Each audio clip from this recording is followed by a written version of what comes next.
Funding for Market Journal is provided by the Nebraska Soybean Board. Soybeans are found on dinner tables around the world. Some form of the soybean is found in baby foods, snacks, cooking oils, and many other food items eaten daily. And soybeans provide the protein in the diets for livestock and fish. The Nebraska soybean farmers support research to develop new soy-based products for foods, livestock, and industrial uses through their checkoff dollars. The Nebraska Soybean Checkoff, growing opportunity from the ground up.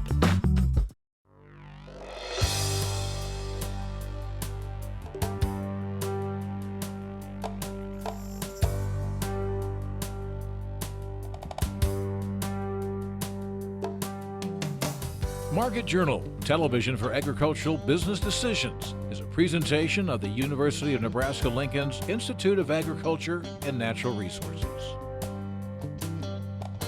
Promotional support is provided by the Nebraska Farmer Magazine, and major funding for Market Journal is provided by the Nebraska Soybean Board. The Soybean Checkoff, growing opportunity from the ground up. Welcome to this week's edition of Market Journal. I'm Jeff Wilkerson. On this episode, Jeff Peterson analyzes the week's price movements in corn and soybean markets. Bob Klein explains why growers will want to control weeds after wheat harvest. Aaron Berger gives producers options for planting forages in irrigated wheat stubble. Greg Kruger explains how to minimize spray drift. And Carla Jenkins discusses water requirements for young calves. Jeff Peterson from Heartland Farm Partners is our market analyst this week.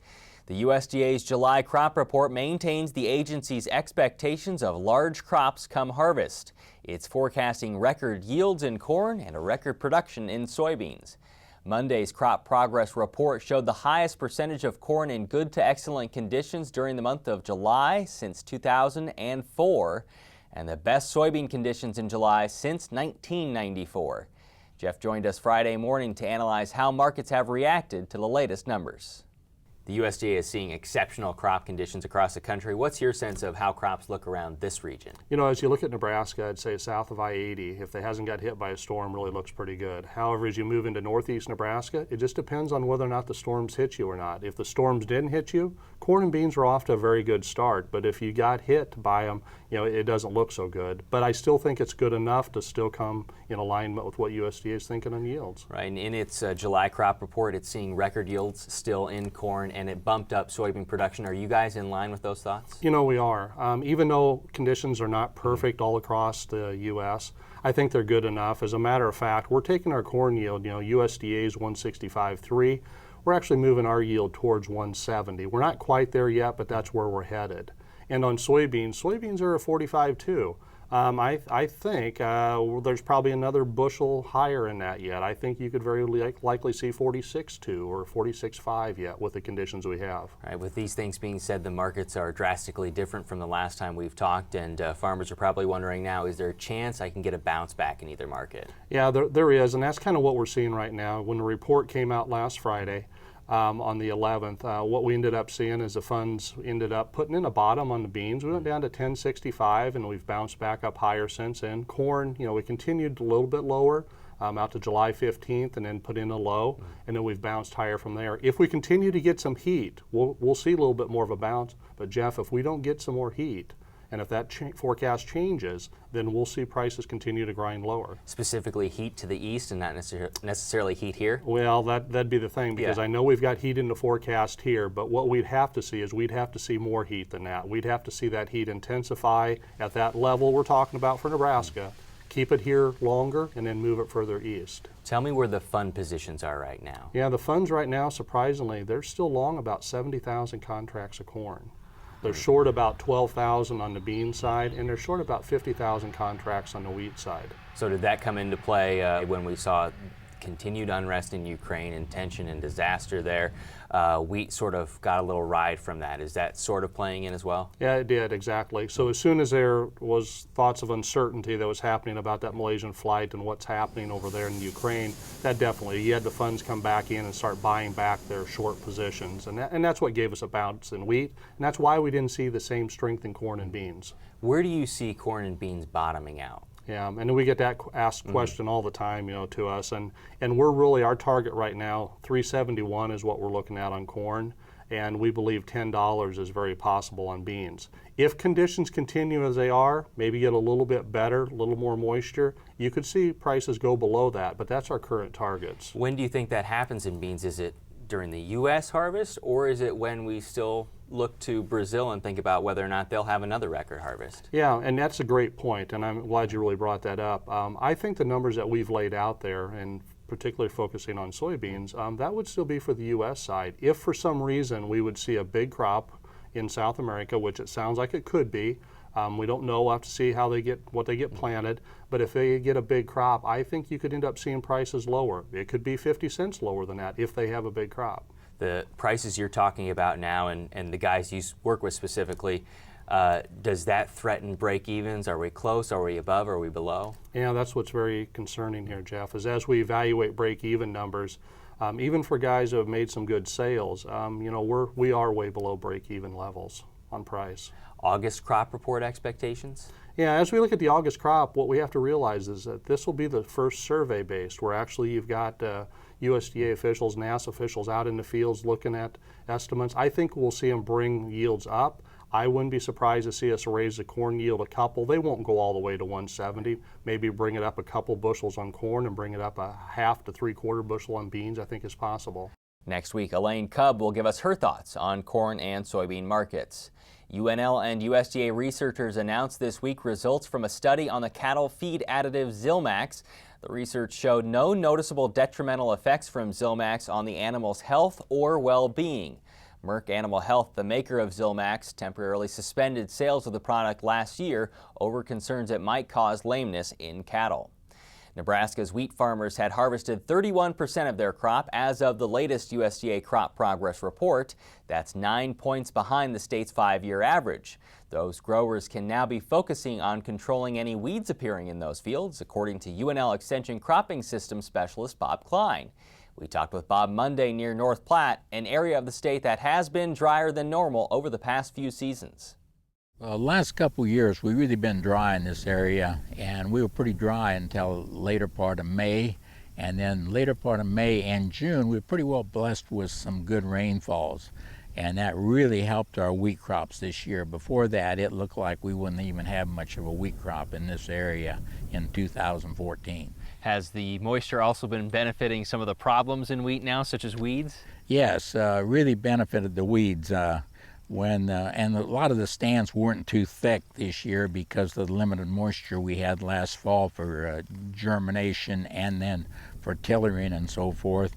And so our stands were a little bit thin, and of course the weeds take advantage of that, the kind of less tillering and also good soil moisture. So we're seeing quite a bit of broadleaf weeds and grasses out there in the wheat fields this year that weren't treated earlier. What does your research show as to how much that can affect the moisture that's already in the soil? Yeah, some research we did a few years ago out in this area showed that if we don't control the weeds after when a wheat harvest, we can lose in the fall 3 inches of soil water. And that soil water is pretty important to us out here. In general, on corn and grain sorghum, we usually benefit about 10 to 12 bushels for every inch of soil water. So with 3 inches of loss, that can be 30 to 36 bushel of grain that we don't get the next year. Now, when is it important to control these weeds by so that they don't grow into seed and just spread around? Yeah, that's really important to get them before they set seed, because then you also have to control the weeds and makes them a lot more difficult to control with that big weed seed bank the next year. So you want to make sure you control them as soon as you can. Now with the broadleaf weeds, you usually have to wait a little bit while after harvest so that they can leaf back out a little bit, because you're cutting them off at harvest time, and so you got to wait a little bit on that. The grassy weeds, if it's mainly grassy weeds you have out there, usually shortly after harvest you can go in and control those, because you aren't cutting those off unless you're running the platform really low.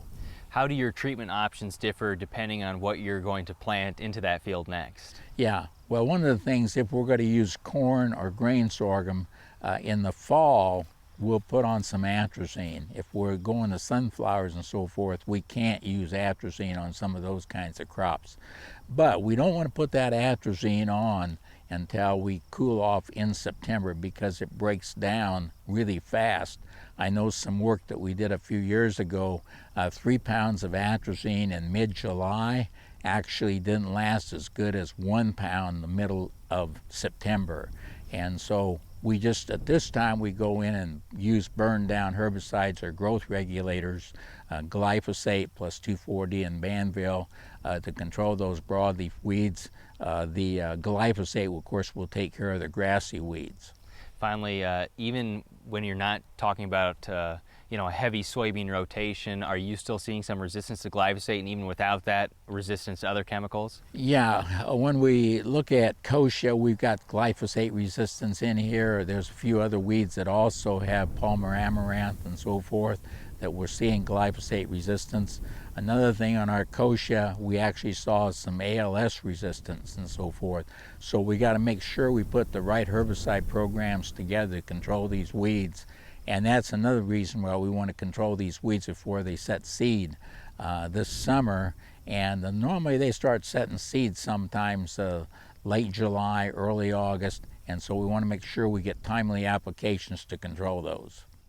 Weed resistance has become a major issue in Nebraska and in other states. The Nebraska Soybean Board recently sponsored herbicide-resistant field days in Fremont and Lincoln. We'll have more from there in a few minutes. Another thing wheat growers can look at after harvest might be planting a forage into irrigated wheat stubble. UNL Extension educator Aaron Berger discussed that topic with us Tuesday at the Panhandle Research and Extension Center in Scottsbluff, where wheat harvest is just beginning. So in this part of the state, wheat harvest is just starting to get rolling on dry land. We're a ways off on the irrigated portion, and we've had a lot of moisture and cool conditions, and so that's delayed harvest. When a producer starts to think about planting a forage into that irrigated wheat stubble, talk about the options they have between a summer annual and a spring annual. Yeah, so as we think about going into that wheat stubble, if we want to grow a forage, we really have the option of a summer annual or a spring annual. Summer annual being things like a Sudan grass, sorghum Sudan, foxtail millet, things like that. If we're thinking about a spring annual, we have a lot of options, something like spring triticale or oats, barley. Those are all things that are on the table. When we think about growing season, though, we need to realize as we get further and further past that end of July, the window of opportunity to grow a summer annual really is closing pretty rapidly for us in the Panhandle. Probably a spring annual provides the longest growing season opportunity then, because those spring annuals can take some cool temperatures down in the mid-20s before they shut down their growth, where a summer annual, once we break 32, we're pretty much done. Specifically, are there any moisture requirements that need to be in play this year as opposed to, the last 2 years when moisture has been lack? Yeah, so I think we're going to have people on pumping restrictions probably have a little more water to play with as they think about growing a forage. The summer annuals are going to be a little more water use efficient in terms of pounds of forage produced per inch of water applied. But the cool seasons will have a longer growing period and could use more moisture we would get from a fall event to moisture event. So I think evaluating those two things, thinking about the moisture you have in the soil profile, thinking about what you can pump and meet your allocation or how that fits with your cropping system, and then seeing which of these annual forages might best fit what you want to accomplish this fall and winter. What options will the producer have for harvesting this and possibly stockpiling as well? Yeah, so there's a lot of options we can use with this summer annual or a spring annual. You can go out and direct harvest that like you would with a baling or cutting for silage. Another option is windrow grazing, where we would leave the windrow in the field. Our climate lends itself to that, especially when we windrow that late September, early October. The other option is just to leave it standing, and we've got some research from the Panhandle here out at the High Plains Ag Lab that show that standing forage holds its quality very well all the way through March.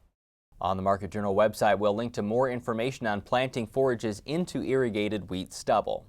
As mentioned earlier, the Nebraska Soybean Board sponsored herbicide-resistant weed management field days last week to help growers better understand the challenge of controlling resistant species. At the location in Fremont, we talked about managing spray drift with UNL Extension cropping system specialist Greg Kruger. Greg said the first thing farmers should understand when spraying is the product they're using. Well, if we're going to spray a pesticide, hopefully we control that pest, Jeff. So making sure that we understand how to maximize the control we get from that pesticide we're applying is absolutely critical. The ideal application conditions for Roundup are different than what they are for a lot of other products that we might be applying. So making sure that we're tailoring the applications to the products that we're applying is absolutely critical. And the labeled rate, what if you say, I want to get a little bit more of a burn, so I'll just go a little bit over, or I'm looking to save a little bit money, I'll look to save a little less? Yeah, we really want to stick to that labeled rate. Going over that label rate is off label, and it's an illegal application. Going under the labeled rate leads us to a chance of getting incomplete control, which leads to selection pressure, which leads us to the reason that we're out here at this field day. We end up with resistance, and then we've got something difficult to manage at that point. Let's talk about spray drift. At what wind speed does it become a real problem? So, we can get spray drift in a 3-mile-an-hour wind or a 25-mile-an-hour wind. Obviously, the higher the wind speed is, the greater drift we're going to see. But that's a concern for multiple reasons. One, we can cause unintended effects or injury to that neighboring area where that pesticide's drifting into. But we can also lose that product. We've spent a lot of money on those pesticides, and we want to make sure that they're going to the intended target so that we're controlling those pests the way we intend to.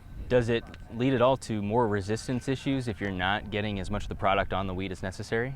Yeah, so if we're not delivering as much product to that pest as what we think we are, we could lead to an incomplete kill. Yeah.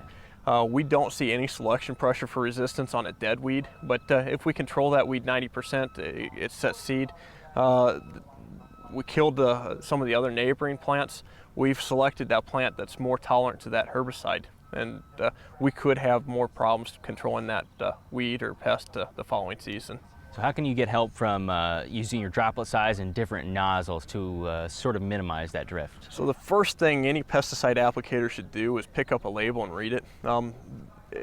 I say that a little bit tongue-in-cheek, but in all seriousness, Jeff, there's a lot of work and data collection and trials that are conducted to understand how to maximize the use of those pesticides, and they combine all that information into the pesticide label. So most pesticide labels are going to give us cues on what kind of carrier rates we should be using, what kind of pesticide rates we should be using, what kind of adjuvants to add to that application to maximize the control. So it's really a good idea to spend some time in the label before you make the application so that we get the most out of that product. We already have some resistant varieties of seed on the market, but there are more that might be coming out when you look at some of the things in research. But resistant varieties, how can they be helpful, and how can they also make a difference in what you do spraying? So in '96, Roundup Ready soybeans come out, '98, Roundup Ready corn come out. Since then, we've had a rapid and widespread adoption of Roundup Ready crops. We also have Liberty Link crops on the market, and we're really seeing a growth in the use of those products because of the glyphosate-resistant weeds that we're seeing out there, Jeff. And so it's as we start to move into an era where we're using Liberty Link here in the near future, it appears that we're going to have 2,4-D and dicamba-tolerant crops. Those products are the applications that we make for those products are going to need to be a little bit different than what they were for Roundup.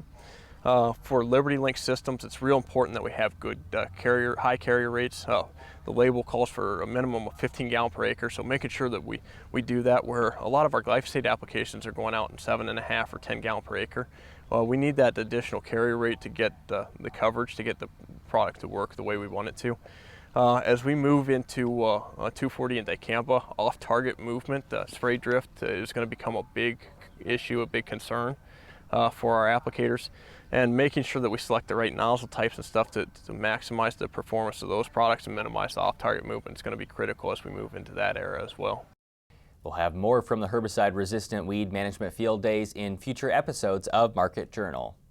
The July Nebraska farmer says the Gunther family of Bancroft is an example of the increasing interest in dairies in Nebraska and of bringing family members back to the farm. In this month's issue, you can read how Ron Gunther and his sons, Andy and Mike, take advantage of their area's abundant feed resources, available water, and their ability to work as a team. You can learn more about them in the July Nebraska Farmer. While temperatures stay below normal for many areas of the state this week, warmer summer weather increases the water requirements for animals in barns, pastures, and feedlots. Even young calves need more water than some might think. UNL Extension cow-calf specialist Carla Jenkins talked with us Tuesday near Scottsbluff about how farmers and ranchers can ensure their calves get enough water to ensure optimum performance. So a lot of producers have chosen to have a late spring calving date to match their forage resources a little better than an early spring. But what that means is that now this time of year when it tends to be hot, they have a pretty young calf on their hands, so probably 60 days or less. Has there been research done to show how much water that newborn calf or that nursing calf needs?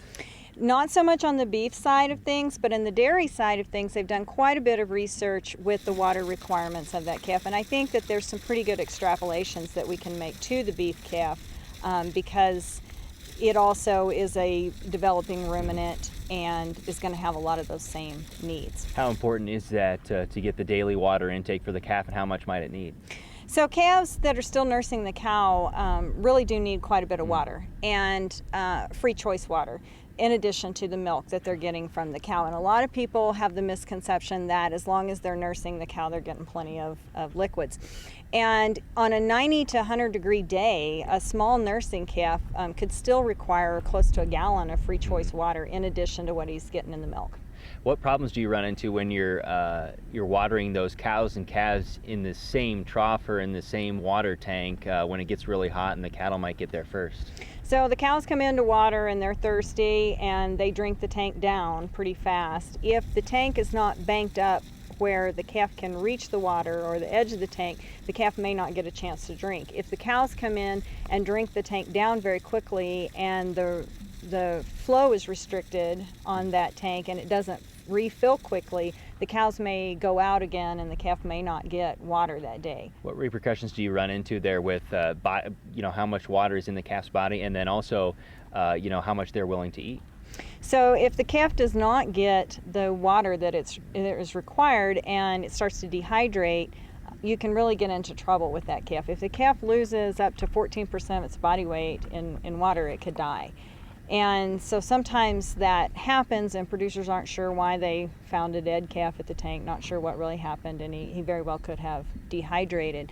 But water intake and feed intake are correlated, and so a calf is not going to eat well if he doesn't get water to help him develop the rumen. So feed and water intake help develop the rumen, then that calf begins to eat better, he begins to gain better, and he really thrives. If he doesn't get water, then he's going to be slow to develop the rumen, slow to gain, and not going to be one of your better calves. As the temperatures climb, do the water needs go on a slope along with that for the calf? So the water needs of the calf climb exponentially as temperatures increase linearly. And so by the time we get to a 90-degree day or a 100-degree day, that calf may be needing a gallon of water or more, and may need to have access to water where cows cannot get to it. Now with a look at growing conditions over the next week, here's UNL Extension State Climatologist Al Dutcher with his weekly weather forecast. Well, folks, here again for the weekly forecast. During this past week, the big news was the cool air that came in with that frontal boundary that was moving across the northern Great Lakes region associated with the polar vortex, so to speak. That started to push toward the southwest and bringing the cool air in across the state. And actually, as we got into the midweek period, our coolest temperatures were in the southwest part of the state, where we were under cloud cover, scattered showers and thunderstorms. Totals anywhere from about 1/4 to 1.25 inches was common. Outside of that area, nothing in the way of precipitation, but those clouds kept the cool conditions in. Now we are expecting Mother Nature to kind of balance this cool air with much above normal temperatures as we move through this next 7-day period. So the 2-week temperature differential across the state will probably be close to normal when this is all said and done with, but we are going to be dealing with the possibility of 100-degree readings across, especially the southwestern part of the state, with 90s pretty prevalent across the vast majority of the state for most of next week.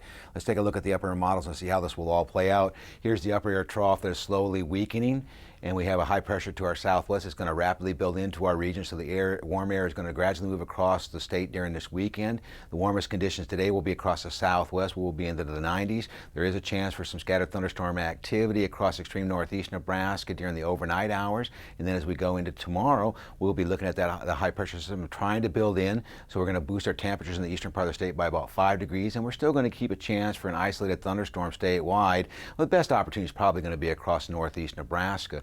Now, as we go into the day on Monday, the high pressure system starts to build in the center part of the country, and we will consistently be in the 90s across the state, and might not rule out an isolated 100 to 102 degree reading across portions of southwest Nebraska. The best opportunity for precipitation will be across extreme northern Nebraska, and even then it'll be isolated during the overnight hours. As we go into Tuesday, we start to see this ridge expand even more. We have a lot of 100-degree regions expected across the southern plains, and some of that may encroach into south central southwest Nebraska, and precipitation is likely to be confined to the panhandle with some isolated thunderstorm activity, particularly during the overnight hours. Now, as we go into Wednesday, now we see our warmest day of this period. We'll be looking at mid to upper 90s across eastern Nebraska, and we will be in the upper 90s to low 100s across western Nebraska, with an isolated thunderstorm possibly in the overnight hours, particularly across the eastern 1/3 of the state. As we go into Thursday, the ridge starts to break down somewhat in response to a trough trying to move across the northern plains, so we may see some thunderstorm activity across the Dakotas creeping into northern Nebraska, and some of that may make its way into southeastern Nebraska during the overnight and early morning hours. And on Friday, we start to see the cool air trying to push this ridge southward, so this represents our first real good opportunity of widespread precipitation across northern and eastern Nebraska, and more may be in the cards as we get later into the following week. If we take a look at the temperature forecast, you can see that it's going to be a hot one with just isolated chances of thunderstorms on a periodic basis every day. And then if we look at the 8 to 14 day forecast from next Thursday to the following Tuesday, we are looking at above normal temperatures moving into our region. And in terms of precipitation, right now we're showing a drier than normal trend, but the models have switched off and on over the last couple of days, and it is indicating a tendency toward wetter conditions as we move into the last full week of the month. Thanks, Al. Today's interviews on corn and soybean markets, controlling weeds in wheat, planting forages into wheat stubble, managing spray drift, and meeting water requirements for young calves can all be found individually on the Market Journal website and through the Market Journal mobile app. Next week, Elaine Cubb will analyze corn and soybean markets, and we'll look at the high number of wheat stem sawflies in Nebraska's panhandle. Until then, thanks for watching. I'm Jeff Wilkerson. We'll see you next week. Join Market Journal online at marketjournal.unl.edu. You can also follow us on Facebook and Twitter. Promotional support is provided by the Nebraska Farmer Magazine. Funding for Market Journal is provided by the Nebraska Soybean Board. The Soybean Checkoff, growing opportunity from the ground up. Market Journal is produced by the University of Nebraska-Lincoln's Institute of Agriculture and Natural Resources.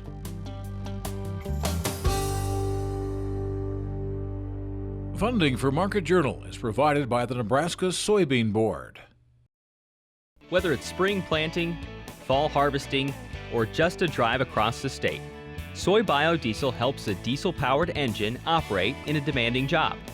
Soybean oil from Nebraska soybeans makes biodiesel a renewable fuel that's also environmentally responsible. The Soybean Checkoff plays a major role in supporting the use and availability of biodiesel. The Nebraska Soybean Board, growing opportunity from the ground up.